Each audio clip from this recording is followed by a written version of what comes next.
Team שומע? וואו, וואו, וואו, וואו! וואו!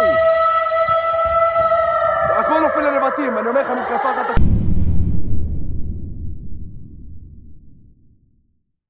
ഇറാന്റെ മേലുള്ള US-ൻ്റെയും ഇസ്രായേലിൻ്റെ അധിനിവേശം 18-ാം ദിവസത്തിലേക്ക് കടക്കുമ്പോൾ ഇറാൻ സേനയുടെ തലവൻ അലി ലാറിജാനി കൊല്ലപ്പെട്ടു എന്ന വാർത്തകളാണ് വരുന്നത്.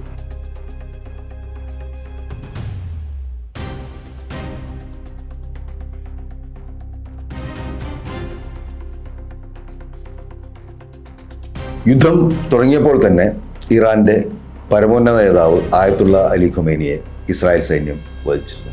ഇത്തരം പ്രവൃത്തികളിലൂടെ വലിയ ദുരന്തം ഇസ്രായേലിനെയും അമേരിക്കയും കാത്തിരിക്കുന്നുണ്ട്. രാജ്യത്തിൻ്റെ പരമോന്നത നേതാവിനെ കൊലപ്പെടുത്തുന്നതോടുകൂടി തന്നെ രാജ്യത്തെ ജനങ്ങളും അവർ എത്രമേൽ ഭിന്നിച്ചു നിൽക്കുന്ന ആളുകളാണെങ്കിലും അവരെല്ലാം ഒന്നായി ചേരുന്നു.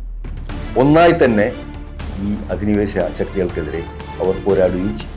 മറ്റൊരു പ്രധാനപ്പെട്ട കാര്യം, ഇറാന് സമ്പുഷ്ടീകരിച്ച യുറേനിയം 440 കിലോയോളം കയ്യിലുണ്ട് എന്നാണ് അവർ തന്നെ സമ്മതിക്കുന്നത്.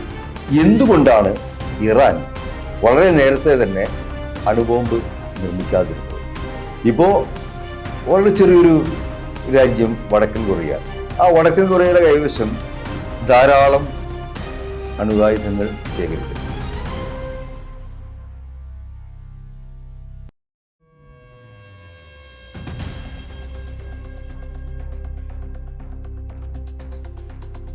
അതുകൊണ്ട് തന്നെ വടക്കൻ കൊറിയയുടെ പ്രസിഡന്റ് എന്തു പറഞ്ഞാലും ഇവരാരും തന്നെ ഇപ്പോൾ അമേരിക്ക ആവട്ടെ, ഇസ്രായേലാവട്ടെ, മറ്റു രാജ്യങ്ങളാവട്ടെ അങ്ങോട്ട് കയറി ആക്രമിക്കാൻ തുനിയുന്നില്ല. ചെറിയൊരു രാജ്യമാണ് വടക്കൻ കൊറിയ. പക്ഷെ അവിടെ നിന്നൊരു മിസൈൽ തൊടുത്തു വിട്ട് കഴിഞ്ഞാൽ അത് അമേരിക്കൻ ഭൂഖണ്ഡത്തിൽ എത്തിച്ചേരും. അത് പേടിച്ച്, ഈ അണ്വായുധം പേടിച്ചിട്ടാണ് വടക്കൻ കൊറിയയെ എന്തു പറഞ്ഞാലും ഇവർ ഒന്നും തിരിച്ചു പറയാതിരിക്കുന്നത്. ഒരു ആക്രമണത്തിനെ കുറിച്ച് ആലോചിക്കുന്ന പോലുമില്ല. പക്ഷേ ഇറാനെ സംബന്ധിച്ചിടത്തോളം ഇറാൻ എന്തുകൊണ്ടാണ് അണുവായുധം നിർമ്മിക്കാതിരുന്നത്? ഇപ്പോൾ നമുക്ക് മനസ്സിലാവുന്നത്, സമാധാന ആവശ്യങ്ങൾക്ക് മാത്രമേ അണുവായുധം, ആണവശേഷി ഉപയോഗിക്കാൻ പാടുള്ളൂ എന്ന് ഇറാന്റെ പരമോന്നത നേതാവായിരുന്ന ആയത്തുള്ള അലി ഖൊമൈനി നിർബന്ധമായി ആവശ്യപ്പെട്ടിരുന്നു. അതുകൊണ്ടാണ് ഇറാൻ അണുബോംബ് നിർമ്മിക്കാതിരുന്നത്. സമ്പുഷ്ടമായ യുറേനിയം കയ്യിലുള്ള ഒരു രാജ്യത്തിന് അണുബോംബ് ഉണ്ടാക്കുക എന്നുള്ളത് ഒരു ഒട്ടും പ്രയാസമേറിയ കാര്യമല്ല. അണുബോംബ് ഉണ്ടാക്കി കഴിഞ്ഞാൽ അതിനെ ഏതെങ്കിലും ഒരു മിസൈലിൻ്റെ വാർഹെറ്റിൽ പിടിപ്പിക്കുക എന്ന് പറഞ്ഞാൽ അത് അത്രയും എളുപ്പമുള്ള കാര്യമാണ്. പക്ഷെ എന്തുകൊണ്ടാണ് ഇത്രയധികം ആണവ സമ്പുഷ്ടീകരണം നടത്തിയിട്ടും ഇറാൻ ആണവായുധം ഉണ്ടാക്കാതിരുന്നത് എന്ന് നമുക്കിന്ന് മനസ്സിലാവുന്നത്, ഈ നിഷ്കരുണം കൊല്ലപ്പെട്ട ഇറാന്റെ പരമോന്നത നേതാവ്, അദ്ദേഹം കടുത്ത യാഥാസ്ഥിതികനായിരുന്നു, അതെല്ലാം നമുക്കറിയാം. പക്ഷേ ഈ നാശത്തിന് വേണ്ടി ആണവ ശേഷി ഉപയോഗിക്കരുത് എന്നുള്ളത് അദ്ദേഹത്തിൻ്റെ ഒരു നിർബന്ധമായിരുന്നു എന്നാണ് ഇന്ന് നമ്മൾ മനസ്സിലാക്കുന്നത്. പക്ഷേ അതേസമയം അദ്ദേഹം കൊല്ലപ്പെട്ട് കഴിഞ്ഞോടുകൂടി അദ്ദേഹത്തിൻ്റെ ആ നിലപാടുകൾക്ക് ഇനി വരുന്ന ആളുകളിൽ പ്രസക്തി ഉണ്ടാവണമെന്നില്ല. അപ്പോൾ അടുത്ത് ആണവായുധം നിർമ്മിക്കുന്ന ഇതിലേക്ക് ഇറാൻ എത്തിച്ചേർന്നാലും നമുക്ക് അത്ഭുതപ്പെടാൻ.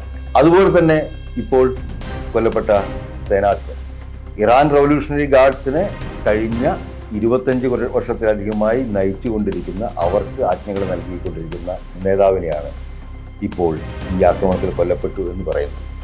ഇറാൻ സ്ഥിരീകരിച്ചിട്ടില്ല ഇതുവരെ. പക്ഷെ അങ്ങനെ ഒരു സംഭവം നടന്നിട്ടുണ്ടെങ്കിൽ സംഭവിക്കാൻ പോകുന്നത്, ഈ വിവിധ യൂണിറ്റുകൾ തമ്മിലുള്ള, ഇപ്പോൾ ഇറാൻ റവല്യൂഷണറി ഗാർഡിൻ്റെ വിവിധ യൂണിറ്റുകൾ തമ്മിലുള്ള ഏകോപനം ചിലപ്പോൾ നഷ്ടപ്പെട്ടേക്കാം. അപ്പോൾ ഓരോ യൂണിറ്റും അവർക്ക് തോന്നുന്ന രീതിയിൽ ഈ യുദ്ധം നയിച്ചേക്കാം. അത്തരത്തിൽ യുദ്ധം മുന്നോട്ട് പോവുകയാണെന്നുണ്ടെങ്കിൽ പശ്ചിമേഷ്യയിൽ ഏതൊക്കെ സ്ഥലങ്ങളിലേക്കാണ് യുദ്ധം വ്യാപിക്കുക എന്ന് നമുക്ക് പറയാൻ സാധിക്കും. നമുക്കറിയാം, എല്ലാ പട്ടാളങ്ങളും കൃത്യമായൊരു കമാൻഡിൻ്റെ കീഴിലാണ് പ്രവർത്തിക്കുന്നത്. ഈ കമാൻഡ് നഷ്ടപ്പെട്ട് കഴിഞ്ഞിട്ട് ഇതിലെ ഓരോ യൂണിറ്റുകളും ഒരു സ്വതന്ത്ര എൻറ്റിറ്റിയായി മാറിക്കഴിഞ്ഞാൽ പിന്നീട് എന്താണ് സംഭവിക്കുക എന്നുള്ളത് എല്ലാ പ്രവചനങ്ങൾക്കും അതീതമാണ്. ഇത്തരത്തിലുള്ള ഒരു വലിയ വിഡ്ഢിത്തമാണ് ഇപ്പോൾ യുണൈറ്റഡ് സ്റ്റേറ്റ്സും അതുപോലെ ഇസ്രായേലും ചെയ്തു വെച്ചിരിക്കുന്നത്. ഒരു രാജ്യത്തിൻ്റെ ഉന്നത നേതൃത്വത്തെ ഇല്ലാതാക്കി കഴിഞ്ഞാൽ ആ രാജ്യത്തെ വരുതിയിലാക്കാമെന്ന് ധരിക്കുന്നത് പോലുള്ള വിഡ്ഢിത്തം വേറെയില്ല. അതൊക്കെ ചിലപ്പോൾ അതിപുരാതന കാലത്ത്, ഇപ്പോൾ ചക്രവർത്തിമാരുള്ള കാലത്തായിരുന്നെങ്കിൽ ചക്രവർത്തിയെ കീഴ്പ്പെടുത്തിയാൽ രാജ്യം കീഴ്പ്പെട്ടു എന്നൊരു നിലയുണ്ടായിരുന്നു. പക്ഷെ ഇന്ന് അത്തരത്തിലല്ല കാര്യങ്ങൾ. ഈ സ്റ്റേറ്റ് ഹെഡുകൾ ഇല്ലാതാവുന്നതോടുകൂടി സംഭവിക്കാൻ പോകുന്നത് കൃത്യമായ നിർദ്ദേശങ്ങൾ കൊടുക്കാൻ ആളുകളില്ലാതെ വരിക എന്നുള്ളതാണ്. അതുപോലെ തന്നെ ഈ യുദ്ധം അവസാനിപ്പിക്കാനുള്ള ചർച്ചകൾ നടത്താനും ആളുകളില്ലാത്ത അവസ്ഥ. ഈ ദുരന്തം ഏറ്റവും കൂടുതൽ ഏറ്റുവാങ്ങാൻ പോകുന്നത് അമേരിക്കൻ ബേസുകളുള്ള നാടുകളിലെ ജനങ്ങളും അതുപോലെ തന്നെ ഇസ്രായേലുമാണ്. ഇസ്രായേലിൽ ഇപ്പോൾ നമ്മൾ കാണുന്നുണ്ട്, ഇപ്പോൾ ആളുകളെല്ലാം തന്നെ ബങ്കറുകളിലേക്ക് പോവുകയും അതുപോലെ തന്നെ വലിയ നാശമാണ് സംഭവിച്ചുകൊണ്ടിരിക്കുന്നത്. അതുപോലെ തന്നെ ഇറാന് എത്താവുന്ന ദൂരത്തെല്ലാം തന്നെ അവർ അമേരിക്കൻ ബേസുകളുള്ള സ്ഥലങ്ങളിലേക്ക് ആക്രമണം നടത്തുകയും ചെയ്യും. ഇപ്പോൾ നമുക്കറിയാം, ഹോർമൂസ് കടലിടുക്ക് പിടിച്ചടക്കാൻ വേണ്ടി നിങ്ങളെല്ലാവരും കൂടെ വരണം, നിങ്ങളെല്ലാവരുടെയും സൈന്യങ്ങൾ അയക്കണം എന്നൊക്കെ ജർമ്മനിയോടും ബ്രിട്ടനോടും ഫ്രാൻസിനോടും അതുപോലെ സ്പെയിനോടും അങ്ങനെയുള്ള സഖ്യരാജ്യങ്ങളോടെല്ലാം തന്നെ ഡൊണാൾഡ് ട്രംപ് അഭ്യർത്ഥിച്ചു. പക്ഷെ ആരും തന്നെ ആ അഭ്യർത്ഥന കേൾക്കാൻ തയ്യാറായില്ല. കാരണം വെറുതെ ചെന്ന് അവരുടെ ആയുധങ്ങളെയും മനുഷ്യരെയും കുരുതി കൊടുക്കാൻ സ്ഥിരബുദ്ധിയുള്ള ആരും തന്നെ തയ്യാറാവില്ല എന്നാണ് നമുക്ക് ഇപ്പോൾ ജർമ്മൻ ചാൻസലറുടെയും അതുപോലെ തന്നെ ബ്രിട്ടീഷ് പ്രൈം മിനിസ്റ്ററുടെയും ഒക്കെ അഭിപ്രായത്തിൽ മനസ്സിലാവുന്നു.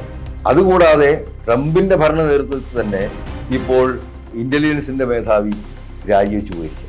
ഇത്തരത്തിലുള്ള ഒരു അസംബന്ധം സഹിക്കാൻ പറ്റില്ല എന്ന് പറഞ്ഞു. അപ്പോൾ ഇനിയും ഈ യുദ്ധം അവസാനിച്ചില്ലെങ്കിൽ, ഈ യുദ്ധം അവസാനിപ്പിക്കാൻ ട്രംപ് തയ്യാറായില്ലെങ്കിൽ വലിയ നാശം വിതക്കാൻ പോകുന്നു ഇറാൻ എന്ന ഒരൊറ്റ രാജ്യത്തല്ല, യുണൈറ്റഡ് സ്റ്റേറ്റ്സ് ഓഫ് അമേരിക്കയും യുണൈറ്റഡ് സ്റ്റേറ്റ്സ് ഓഫ് അമേരിക്കയുടെ സഖ്യകക്ഷികളായിട്ടുള്ള മറ്റു നാറ്റോ രാജ്യങ്ങളും എല്ലാം തന്നെ വലിയ തോതിലുള്ള സാമ്പത്തിക ദുരന്തമാണ് സംഭവിക്കാൻ പോകുന്നത്. ഇതിൽ നിന്ന് ലോകം മുഴുവനും ഈ ദുരന്തത്തിൻ്റെ വ്യാപ്തി ഉണ്ടാവുകയും ചെയ്യും. 18 ദിവസമായി, ഏകദേശം മഹാഭാരത യുദ്ധം 18 ദിവസം ഉണ്ടായിരുന്നു. ആ യുദ്ധത്തിൻ്റെ സമയമൊക്കെ ഇതായി. ഇനിയെങ്കിലും ഇത് അവസാനിപ്പിച്ച് പോയില്ലെങ്കിൽ യുണൈറ്റഡ് സ്റ്റേറ്റ്സിനും അതുപോലെ ഇസ്രായേലിനും പിന്നീട് ഈ ലോക രാഷ്ട്രീയ ഭൂപടത്തിൽ വലിയ പ്രസക്തിയൊന്നും ഉണ്ടാവാൻ സാധ്യതയില്ല.